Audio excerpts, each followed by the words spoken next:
Maybe Nagababu గారిని కానీ లేదంటే బాస్ని చిరంజీవి గారినైనా మేబీ కలవచ్చేమో ఈ సాంగ్ బాగా చేస్తే అని చెప్పేసి ఎక్కడో ఒక చిన్న సాటిస్ఫాక్షన్, ఏదో ఒక ఎక్సైట్మెంట్ స్టార్ట్ అయింది నాకు. ఈవినింగ్ ఆ టైంకి తను ఫోన్ చేశారు, బ్రదర్ నేను సార్ వినిపించాను నాగబాబు గారికి, బట్ ఇంకొంచెం పవర్ఫుల్ ఉండేది అన్నయ్య సాంగ్ కదా, ఏదో చిన్న తక్కువైందిరా, ఇంకేదన్నా ఉంటే బాగుండేది అన్నట్టుగా సార్ చెప్పారట నాగబాబు గారు. సో డిసప్పాయింట్ అయిపోయాను అనమాట నేను, ఎందుకంటే చిన్న టైం కదా, తక్కువ టైంలో. So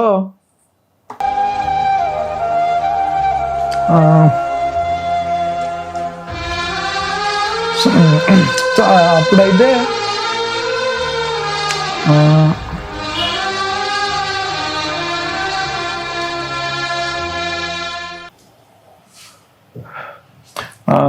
hello guys, I hope you guys all are doing well. ఈరోజు టాపిక్ ఏంటంటే నేను యూట్యూబ్ ఎందుకు స్టార్ట్ చేశానని చాలామందికి క్వశ్చన్స్ ఉన్నాయి. యూట్యూబ్ ఛానల్ ఎందుకు పెట్టాడు సడన్గా, దీనికంటే ముందు మూవీ అని చెప్పాడు. మీలో చాలామందికి నా సబ్స్క్రైబర్స్కి తెలిసి ఉండొచ్చు, మేబీ నా గురించి తెలిసిన వాళ్ళు.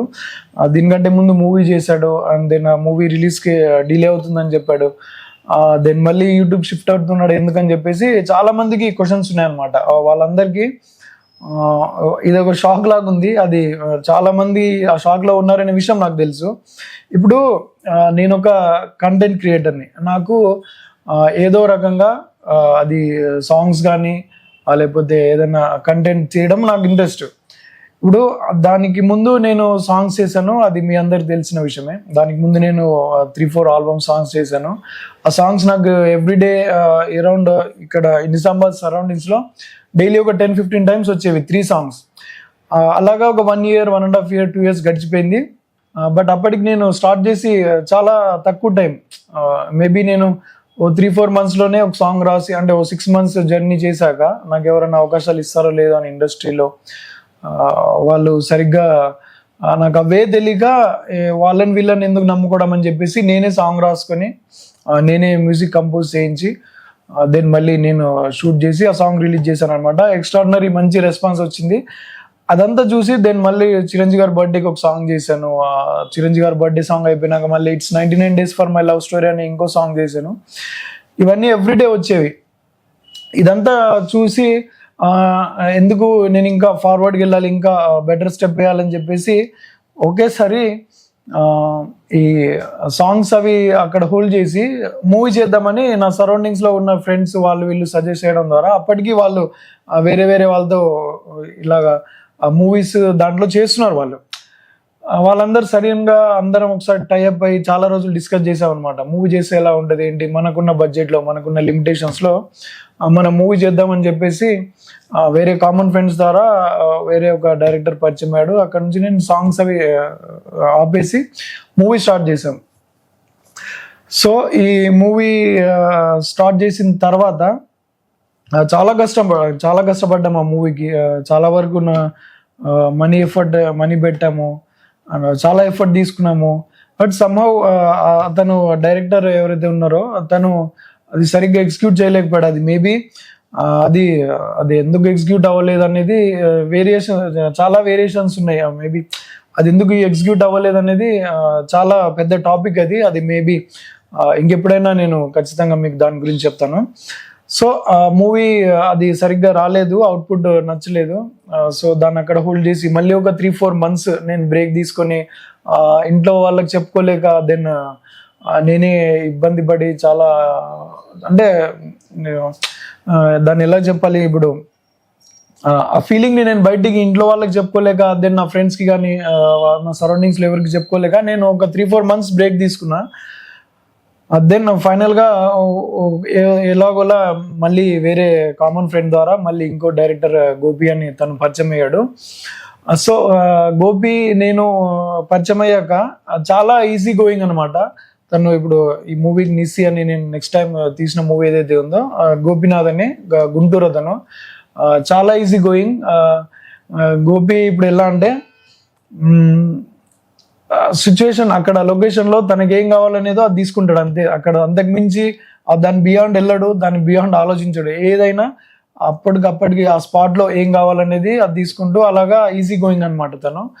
ఇప్పుడు మా ఇద్దరికి కూడా రిస్ట్రిక్షన్స్ ఏం లేవు. నాకు ఏదనిపించినా నేను చెప్పేవాడిని, తనకి ఏదనిపించినా తను నాకు చెప్పేవాడు.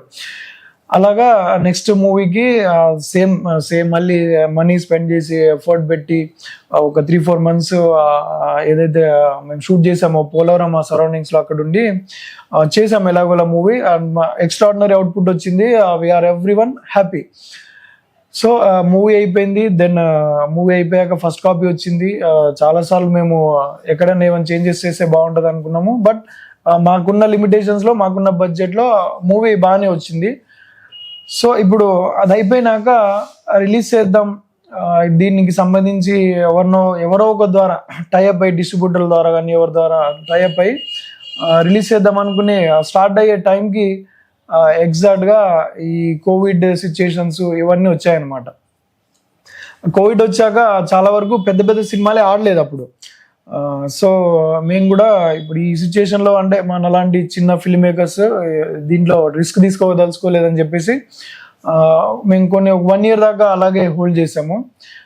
దెన్ అప్పటికి నాకు ఫైనాన్షియల్ ఇష్యూస్ స్టార్ట్ అయ్యాయి అనమాట ఇంట్లో. ఎందుకంటే ఇప్పుడు ఐ వాజ్ లైక్ ఒక మిడిల్ క్లాస్ ఫ్యామిలీ. మనం ఏదైనా ఒక స్పాట్లో 50,000 ఒక 1 lakh మనం బే చేయగలుగుతాం. అట్లాంటి సిచ్యుయేషన్ నుంచి నేను ఒక మూవీ ఈ మూవీ నిసి అనే మూవీకి బిఫోర్ ఇంకొక మూవీ స్టార్ట్ చేసి ఆ మూవీ సరిగ్గా లేకపోతే దాన్ని మధ్యలో ఆపి దెన్ మళ్ళీ నిసి అని ఆ మూవీ నుంచి ఈ మూవీకి షిఫ్ట్ అయ్యి ఇదంతా చేసే వరకు నా దగ్గర ఉన్న ఏదైతే బ్యాలెన్స్ ఉందో అది అయిపోయి నేను ఎక్స్ట్రా మళ్ళీ బయట నుంచి తెచ్చుకొని ఇవన్నీ చేసి దెన్ ఈ కోవిడ్ వచ్చి ఇదంతా ఎలాగైపోయిందంటే చాలా వరకు నాకు అదొక బర్డెన్ స్టార్ట్ అయిపోయింది అనమాట. ఈ కోవిడ్ వచ్చాక ఒక 1.5 year 2 years మూవీ ప్రాజెక్ట్ అలాగే ఉండిపోయింది. ఫస్ట్ కాపీ వచ్చి కూడా సెన్సార్ అయిపోయింది, బ్రహ్మాండంగా వచ్చింది, UBA సర్టిఫికేట్ వచ్చింది దానికి. సో ఈ ఇంట్లో సిచ్యుయేషన్స్ ఇవన్నీ స్టార్ట్ అయ్యాయి అన్నమాట నాకు ఒక్కొక్కటిగా. సో ఒక 2 years నేను కంప్లీట్గా మళ్ళీ హైదరాబాద్ వెళ్ళలేదు, దీని గురించి ఆలోచించలేదు మూవీ గురించి. ఎందుకంటే అదొక భయం స్టార్ట్ అయిపోయింది. ఏంటంటే ఏవైతే నేను వేరే బయట నుంచి తీసుకున్న అమౌంట్ కానీ అవన్నీ అంటే నేను అక్కడ హైదరాబాద్లో ఉండి నేను ఎలాగైనా సినిమా చేయాలి, అవుట్పుట్ తీసుకోవాలి, మంచి అవుట్పుట్ రావాలి, ఎలాగోలా జనాలు ఇంప్రెస్ చేయాలనే సిచ్యుయేషన్లో ఉండి నేను ఎంత స్పెండ్ చేస్తున్నా, నాకు ఎట్లా అవుతుంది, ఎంత అవుతుంది అనేది నేను ఏ రోజు కూడా దాని గురించి డిస్కస్ చేయలేదు. ఎప్పుడైతే ఇంటికి వచ్చానో ఈ సిచ్యుయేషన్ అంతా చూసి అప్పుడు నాకు అర్థమైంది అనమాట. ఓకే, నేను ఇంత అంటే ఈ సిచ్యుయేషన్ వరస్ట్గా ఉంది, ఇంట్లో ఇంత ప్రాబ్లం క్రియేట్ అయింది ప్రాజెక్ట్ వల్ల అనేది ఎక్కడో ఒక భయం స్టార్ట్ అయిపోయి ఒక 2 years నేను అలాగే హోల్డ్లో పెట్టాను. సో దీని తర్వాత మళ్ళీ ఒక 6 months ఇక్కడ వేరియస్ రీజన్స్ వల్ల ఇక్కడ ఊళ్ళో నేను వేరే చేశాను. అది మళ్ళీ ఏదైనా సిచ్యుయేషన్ వచ్చినప్పుడు చెప్తాను. సో మళ్ళీ రీసెంట్గా అరౌండ్ 6 months బ్యాక్ ఎలాగోలా ఈసారి ఖచ్చితంగా ఎలాగోలా డిస్ట్రిబ్యూటర్ని పట్టుకుని సినిమా రిలీజ్ చేద్దామని ప్లాన్ చేసుకున్నాను. ఇలా ఈ ప్లాన్ చేద్దాము, ఎలాగోలా డిస్ట్రిబ్యూటర్ దొరుకుతాడు కావచ్చు, అట్లీస్ట్ అంటే మనలాంటి చిన్న ఫిలిం మేకర్స్కి ఎవరో చిన్న డిస్ట్రిబ్యూటర్ ఉంటాడనే ఉద్దేశంతో ఒక అరౌండ్ 1 month 1.5 month 2 months దాకా నేను, నా ఫ్రెండ్ హేమంత్, దెన్ రవి కానీ మా డైరెక్టర్ కానీ చాలా వరకు ట్రై చేసాము. ఈ ఫైనల్గా నాకు తెలిసింది ఏంటంటే ఎవరైనా ఫిలిం మేకింగ్ సైడ్ వద్దామనుకునే వాళ్ళు ఎవరైనా కానీ ఫిలిం మేకింగ్కి ఒక 1 rupee అవుతుందంటే దాన్ని ఆఫ్టర్ రిలీజింగ్కి కూడా ఇంకో 1 rupee పెట్టుకునే సిచ్యుయేషన్. ఎందుకంటే మనం ఎంత కష్టపడి చేసాము, ఎక్కడెక్కడ చేసాము, అవుట్డోరా ఇండోరా లేకపోతే ఎక్కడ చేసామనేది కాకుండా అవుట్పుట్ వచ్చాక కూడా దాన్ని ప్రమోట్ చేయడానికి, పబ్లిసిటీ చేయడానికి ఖచ్చితంగా దాని వంతు అట్లీస్ట్ 1 rupeeలో అరౌండ్ 50 paisa అయినా దీనికి ఖర్చు అవుతుంది అనే విషయం నాకు ఈ లేట్గా తెలిసిందనమాట. ఎప్పుడైతే నేను డిస్ట్రిబ్యూటర్లతో వాళ్ళతో టైఅప్ అవుదామని తిరుగుతున్నానో అప్పుడు. సో మళ్ళీ ఇక్కడ ఇదొక సిచ్యుయేషన్, మళ్ళీ ఇదొక కొత్త ప్రాబ్లం క్రియేట్ అయినట్టు అనిపించింది. ఇప్పటిదాకా మూవీ చేయడమే గొప్ప అనుకుంటే మళ్ళీ ప్రమోషన్కి మనమే పెట్టుకోవాలా అనేది అదొక బర్డెన్.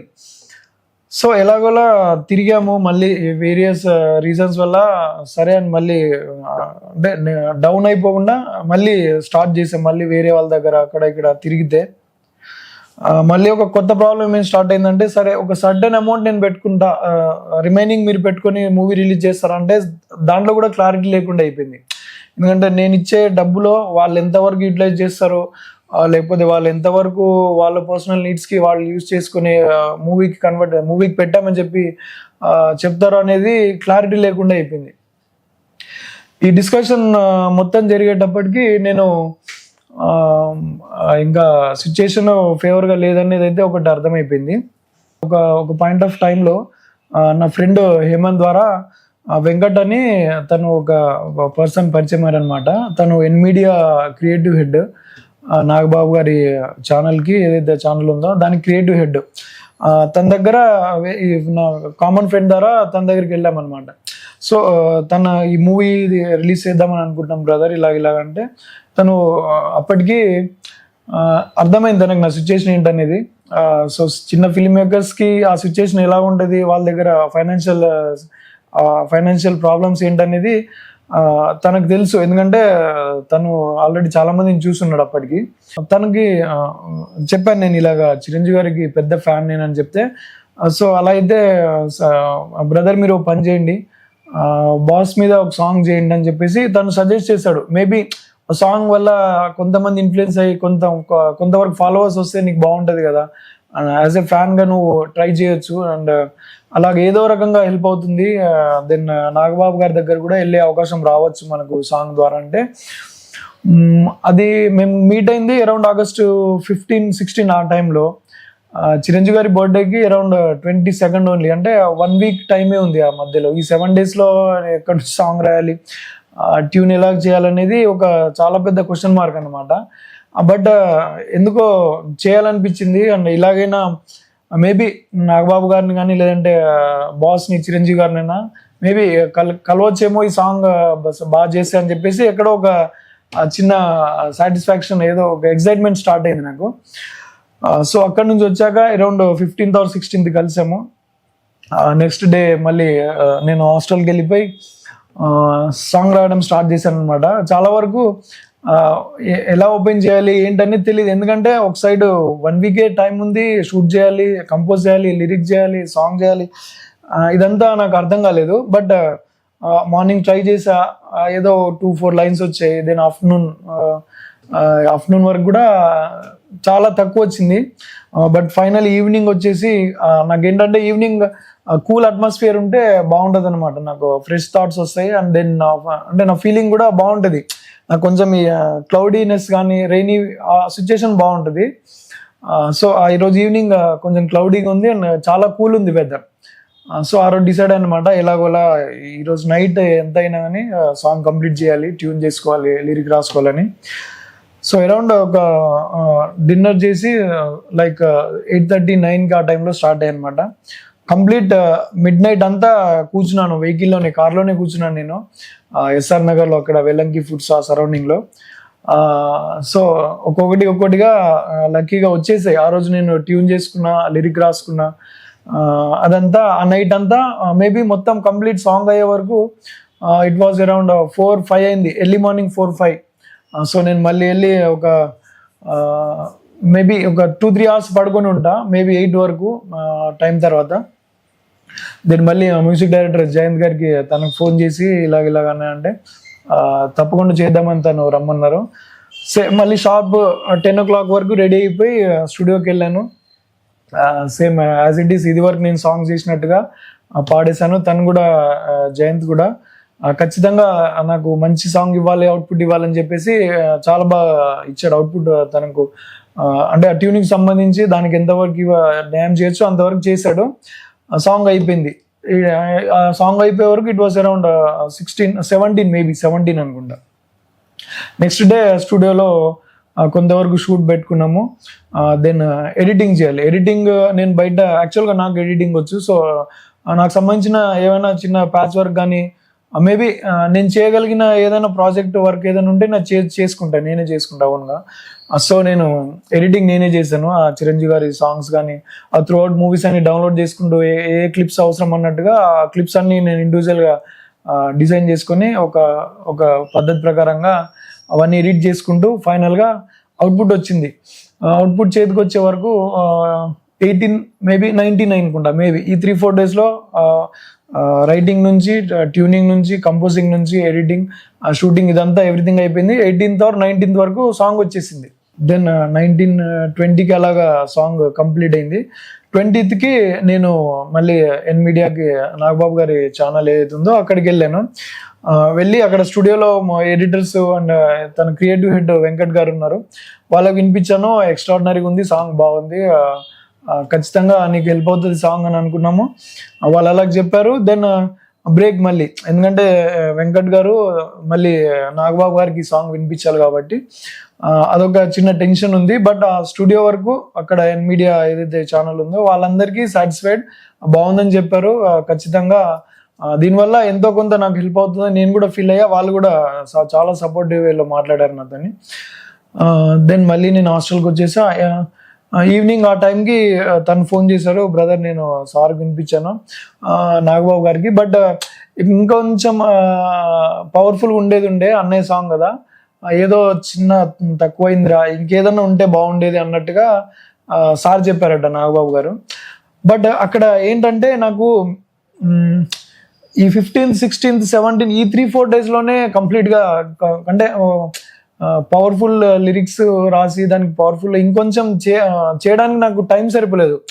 వాళ్ళ తప్పు కాదు, అది మేబీ నాకు ఆ టైం డ్యూరేషన్ లేకపోవడం వల్ల, ఏదైతే మేబీ ఒక 10-15 డేస్ అలా గ్యాప్ ఉంటే నేను ఒక 2-3 వేరియేషన్స్లో లిరిక్స్ రాసుకుని 2-3 వేరియేషన్స్లో నేను ట్యూన్ చేసుకునేవాడిని. బట్ నాకు తక్కువ టైం ఉండడం వల్ల చిన్న డ్యూరేషన్లోనే వచ్చిన లిరిక్తో ఓకే నేను సాటిస్ఫైడ్ అనుకున్న దాన్ని ఫైనల్ చేసుకున్నాను అనమాట. సో అక్కడ సార్ ఏంటంటే ఇంకొంచెం ఏమంటారు దాన్ని, పవర్ఫుల్ ఉంటే బాగుండేదిరా, సరే చూద్దాం అన్నట్టుగా మళ్ళీ నెక్స్ట్ డేకి వాయిదా వేశారు. నెక్స్ట్ డే వరకు ఒకసారి మళ్ళీ 2-3 టైమ్స్ వింటా, నేను చెప్తాను ఫైనల్ జడ్జిమెంట్ అని. 2-3 డే నెక్స్ట్ డే మళ్ళీ తనకి చేశాను వెంకట్ గారికి, ఏమన్నా చెప్పారా బ్రదర్ అంటే అప్పటికి సార్ ఏం రెస్పాండ్ అవ్వలేదంట. దెన్ తను కూడా ఎక్కువ ఫోర్స్ చేసి అడగలేడు. ఉన్నట్టుండి నేను కూడా చాలా ఏమైపోయిందంటే డిసప్పాయింట్, అదొక దాంట్లో స్టేట్మెంట్లో వెళ్ళిపోయాను. ఎందుకంటే మా ఇంట్లో వాళ్ళు కూడా, అంటే నాగబాబు వరకు వెళ్ళారు, తనకు సాంగ్ వినిపించే స్టేజ్ వరకు మనం వెళ్ళామంటే ఎలాగోలా మూవీకి హెల్ప్ అవుతుంది, వాళ్ళ ద్వారా టైఅప్ అయ్యి, మన దగ్గర ఉన్న చిన్న బడ్జెట్ అయినా కానీ వాళ్ళ ద్వారా టైఅప్ అయ్యి ఆ ఎన్ మీడియా ద్వారా మూవీ రిలీజ్ చేస్తానేమో అని అనుకునే దాంట్లో మా ఇంట్లో వాళ్ళు కానీ వీళ్ళందరూ ఉన్నారు. సార్ ఏం చెప్పలేదు, క్వశ్చన్ మార్క్ ఉండిపోయింది అనేది తను వెంకట్ గారు నాకు చెప్పారు. సో డిసప్పాయింట్ అయిపోయాను అనమాట నేను, ఎందుకంటే చిన్న టైం కదా, తక్కువ టైంలో. సో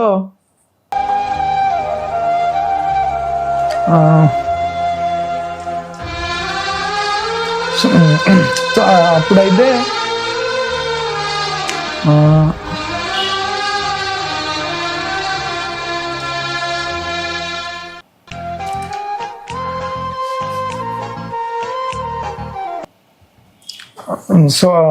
అప్పుడు తను వెంకట్ గారు సుమన్ టీవీ కానీ లేదంటే రెడ్ టీవీ అని ఇంకోటి ఉంది, వాటికి కూడా 6 lakhs మెంబర్స్ అరౌండ్ సబ్స్క్రైబర్స్ ఉన్నారు, దాంట్లో అప్లోడ్ చేద్దాం బ్రదర్ మీరు ఫీల్ అవ్వద్దంటే, నాకెందుకో నేను ఇది వరకు సాంగ్స్ చేసినప్పుడు కూడా ఇదేదో మాయలా ఉందని చేశాను. Chiranjeevi garu before birthday song చేశాను. Then it's 99 days for my love story అని ఒక సాంగ్ చేశాను. ఇవి కూడా నేను తెలుగు వన్లో అక్కడెక్కడ ఇచ్చి ఎన్ని రోజులు ఇంకా నేను కష్టపడాలి, దానికి వచ్చే చిన్న ప్రతిఫలమైనా కానీ అది నాకు రావట్లేదని మళ్ళీ సుమన్ టీవీకి కానీ లేకపోతే రెడ్ టీవీకి కానీ వాళ్ళకి ఎందుకు ఇవ్వాలని ఎక్కడో ఒక రకమైన భయము, బాధ, డిసప్పాయింట్మెంట్లో ఫస్ట్ టైం నాకు అనిపించింది ఆ రోజు, నాకంటూ ఒక చిన్న ప్లాట్ఫామ్ ఏదైనా ఉంటే బాగుండేది కదా, ఎన్ని రోజులు వేరే వాళ్ళ మీద డిపెండ్ అయి ఉండాలని చెప్పి అరౌండ్ August 21st ఆ రోజు నేను డిసైడ్ అనమాట, నేనే ఓన్గా ఛానల్ పెట్టాలని. సో అప్పుడు నేను August 21st నా ఛానల్ ఓపెన్ చేశాను. మీరు కావాలంటే నా యూట్యూబ్ ఛానల్ దాంట్లో మీరు చూసుకోవచ్చు. ఆ 21st నేను ఛానల్ ఓపెన్ చేసి 22nd మా బాస్ సాంగ్ మెగాస్టార్ గారికి, అంటే తక్కువ టైంలో చేసినా నేను చాలా సాటిస్ఫైడ్. ఎందుకంటే నేను అప్పటికే చాలా ఫైనాన్షియల్ స్ట్రగుల్స్లో ఉన్నా. 1-2 years నేను ఇంట్లో కూర్చొని నేను అక్కడికి వెళ్ళి 1.5 months తిరిగి అప్పటికి నేను చాలా డిస్టర్బెన్స్లో ఉన్నా. మూవీని ఎలాగోలా రిలీజ్ చేయాలని, సరైన సపోర్ట్ లేక, మనకి బ్యాక్గ్రౌండ్ లేక, ఆ సిచ్యుయేషన్లో కూడా నాకు ఒక చిన్న 1 week స్పాన్ టైంలో కూడా నేను సాంగ్ చేసుకోగలిగానని చెప్పేసి నేను చాలా హ్యాపీగా ఫీల్ అయ్యాను. దాని తర్వాత వాళ్ళు సార్గాలాగా నాగబాబు గారికి నచ్చకపోవచ్చు, బట్ నా వరకు నేను వెల్ సాటిస్ఫైడ్ అనమాట. సో అది నేను అలాగా ఛానల్ ఓపెన్ చేయడానికి one of the main reason అది. దెన్ సాంగ్ నేను ఓపెన్ చేసినప్పుడు ఐ హ్యావ్ ఓన్లీ 0 subscribers. అప్పుడు నాకు అప్పటికి డైరెక్ట్గా నేను ఎంటీ ఛానల్ జస్ట్ అలా పేరు యాడ్ చేసి ఒక చిన్న బ్యానర్, లోగో బ్యానర్ ఏదో పెట్టేసి నెక్స్ట్ డేనే 22nd బాస్ సాంగ్ రిలీజ్ చేశాను. స్లోగా దానికి వచ్చిన వ్యూస్ ఏదో వచ్చాయి. Okay, I'm happy. దాని తర్వాత మళ్ళీ నెక్స్ట్ వేరే ఇంకో సాంగ్ చేశాను, 2 అక్షరాల ప్రేమ అని. సో ఇది నేను స్టార్ట్ చేయడానికి నేను అనుకునే ఎందుకు స్టార్ట్ చేశానని ఎవరికైతే చాలా మందికి ఉందో వాళ్ళకి నేను చెప్పదలుచుకుంది ఏంటంటే, ఈ వేరే వాళ్ళని ఎన్ని రోజులు వాళ్ళని వీళ్ళని నమ్ముకోలేక నాకంటూ చిన్న ప్లాట్ఫామ్ అయినా, అది యూట్యూబే కావచ్చు, ఇంకేదైనా కావచ్చు, నా వరకు నేను పడే కష్టానికి ఒక ఇది ఉండాలంటే ఖచ్చితంగా నాకు ఓన్గా ఉండాలని చెప్పి నేను ఛానల్ ఓపెన్ చేసుకున్నా. ఇది main reason. So I hope మీకు ఈ వీడియో నచ్చిందని అనుకుంటున్నా. సో ఇది నా ఫస్ట్ వీడియో. యూట్యూబ్ ఎందుకు పెట్టాను, అసలు రీజన్ ఏంటి, సో ఇప్పుడు మీకు అందరికీ అర్థమైంది అనుకుంటున్నా. మీకు ఎవరికన్నా ఇంకా నాకు ఏదైనా సజెషన్స్ ఇవ్వాలనుకున్నా, నా గురించి బెటర్గా ఆలోచించి నాకు ఏమన్నా చెప్పాలనుకున్నాలో మీరు కమెంట్ బాక్స్లో నాకు చెప్పొచ్చు. అండ్ అది వరకు వచ్చే రెస్పాన్స్ లాగైతే ప్రజెంట్ లేదు, చాలా డల్గా ఉంది. ఎందుకంటే చాలామందికి అప్పటికే నేను సాంగ్ చేసినప్పుడే మూవీ అని చెప్పేసినప్పుడు చాలా హోప్స్ ఉండే. మూవీ చేస్తున్నాడు, ఇంకా మనోడు సిచ్యుయేషన్ వేరేలా ఉంటుంది కావచ్చు, మంచి హైట్స్కి వెళ్ళిపోతానేమో అన్నట్టుగా ఒక దాంట్లో ఉండే. దెన్ మళ్ళీ నేను డౌన్ఫాల్ అయినట్టుగా మళ్ళీ యూట్యూబ్కి వచ్చాననే ఒక డిస్సాటిస్ఫాక్షన్ అది నాకు ఉంది, యాజ్ వెల్ యాజ్ నా వెల్ విషర్స్ కూడా ఉంది. బట్ మేబీ ఈ టైం టేకింగ్ ప్రాసెస్, ఎందుకంటే నేను సడన్గా లాంగ్ జంప్ తీసుకోవాలని ఎక్కడో ఒక చిన్న మిస్కాల్కులేట్ అయ్యి ఉంటా. సో నన్ను ఆ దేవుడు మళ్ళీ లేదు, నువ్వు ఈ వేలో కరెక్ట్, నువ్వు వెళ్తున్న వేనే కరెక్ట్ అని చెప్పేసి నాకు ఈ స్ట్రగుల్స్ అన్నీ తీసుకొచ్చి పెట్టి నేను మళ్ళీ ఎక్కడైతే నేను స్టార్ట్ అవ్వాలో మళ్ళీ అక్కడ నుంచే నాకు మళ్ళీ నా జర్నీ స్టార్ట్ అయ్యేలా చేశాడని నేను ఫీల్ అవుతున్నా. సో ఇప్పటి నుంచి అయితే నో డిసప్పాయింట్మెంట్స్. ఖచ్చితంగా అది షార్ట్ కానీ వీడియో కానీ దానికి ఎన్ని వ్యూస్ వస్తున్నాయి, ఎన్ని నాకు ఎంత వాచ్ టైం వస్తుంది, ఎంతమంది సబ్స్క్రైబర్స్ వస్తున్నారు, నాకు అవన్నీ అనవసరం. ఖచ్చితంగా నేను పడే కష్టం ఇక్కడ నుంచి ఎవ్రీడే, అది ఇంకెన్ని రోజులైనా కానీ నేను ప్రూవ్ అయ్యే వరకు అయితే యూట్యూబ్ నుంచి ఖచ్చితంగా నా నుంచి కంటెంట్ వస్తూనే ఉంటుంది.